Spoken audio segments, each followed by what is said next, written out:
Bangladesh Myanmar সীমান্তের ওই পারে চলছে একের পর এক গুলির শব্দ বা গোলাগুলি। সারা রাত তারা যুদ্ধে জড়িয়েছে। একদিকে আরাকান আর্মি, অন্যদিকে আরাকান রোহিঙ্গা আর্মি অর্থাৎ এআরএর সাথে অন্যদিকে আরাকান আর্মিদের লড়াই চলছে। রোহিঙ্গা স্যালভেশন আর্মি আরসা একদিকে, অপরদিকে এআরএ আরাকান রোহিঙ্গা আর্মি, দুইয়েরই লড়াই হচ্ছে তাদের নিজ জন্মভূমি পাওয়ার লড়াই। অন্যদিকে তাদের সাথে লড়াইয়ে জড়িয়েছে আরাকান আর্মি নামের মগবাগিরা। সারা রাত তাদের সাথে গুলোগুলি। একদিকে দেখা যাচ্ছে ইতিমধ্যে রোহিঙ্গা সশস্ত্র সংগঠন আরাকান রোহিঙ্গা আর্মির 10 থেকে 12 জন সদস্য বাংলাদেশ সীমানা পেরিয়ে এদিকে চলে আসছে। অন্যদিকে আরাকান আর্মি তথা মগবাগীদের অসংখ্য গোলাগুলির শব্দ শোনা যাচ্ছে। হোয়াইক্যং একেবারে যে হোয়াইক্যং সীমানার পাশাপাশি এখন তারা এসেছে, গুলির শব্দ শোনা যাচ্ছে।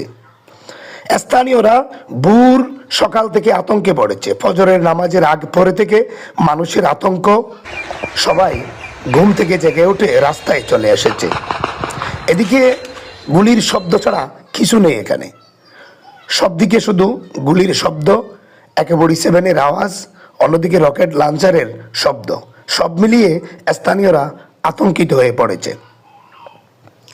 রোহিঙ্গা সশস্ত্র সংগঠন রোহিঙ্গা স্যালভেশন আর্মি আরসা দীর্ঘদিন ধরে রোহিঙ্গাদের মুক্তিকামী সংগঠন হিসেবে পরিচিত। তারা তাদের দেশে ফিরে যেতে, অর্থাৎ বাংলাদেশে যখন তারা আশ্রয় নিয়েছিল যুগ যুগ ধরে, তারা চায় এভাবে আশ্রয় নিয়ে আর তারা থাকবে না, তারা তাদের দেশে ফিরে যাবে। অন্যদিকে রোহিঙ্গাদের জন্মভূমি আরাকান দখলে নিচ্ছে আরাকান আর্মি তথা মগ সন্ত্রাসীরা।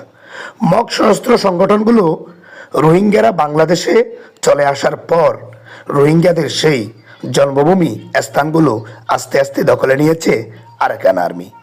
রোহিঙ্গারা তা সহজে বুঝে উঠেছে। তারা বুঝতে পেরেছে তাদের জন্মভূমি একেবারে দখলে নিচ্ছে আরাকান আর্মিরা। এভাবে যদি আরাকান আর্মি তাদের জায়গা সম্পদ দখলে নেয়, তাহলে রোহিঙ্গাদের প্রত্যাবাসন বাধাগ্রস্ত হবে, অন্যদিকে রোহিঙ্গা সংকট সমাধান হবে না। তাই রোহিঙ্গা সশস্ত্র গোষ্ঠীগুলো যে কোনো মুহূর্তে তারাও চায় লড়াই করে তারা তাদের দেশে চলে যাবে। এই যে মানুষগুলো দেখা যাচ্ছে এখানে আরে অর্থাৎ রোহিঙ্গা আর্মি, রোহিঙ্গা সশস্ত্র সংগঠনের কিছু সদস্য তারা পালিয়ে এপারে চলে এসেছে। কিছু সাধারণ রোহিঙ্গাও আসতেছে এমনটাই শুনছি।